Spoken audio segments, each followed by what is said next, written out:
Giumol na sa Cebu Provincial Government ang Multisectoral Council nga musubay sa pagpakigbatok sa Human Immunodeficiency Virus kun HIV. Kiniuman nga naaprubahan sa Junta Provincial ang ordinansa ni Bukal Stanley Caminero sa third and final reading. Panguluan ni Gobernador Pamela Baricuatro among Multisectoral Council isip chairperson ug kuyugan siya ni Bukal Caminero isip vice chairperson. Langkuban ang mga sakop sa council gikan sa Department of Health, Vicente Soto Memorial Medical Center, mga hingtungdang buhatan sa Kapitolyo, NGOs ug ubangan na sa medical ug private sector.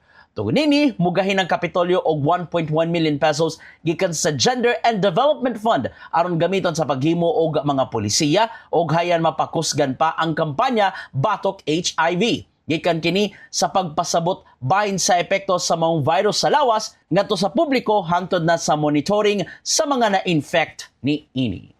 In the heart of changing lives, kini si Brigada Gia Navarro alang sa 90.7 Brigada News FM Cebu, the Music and News Authority.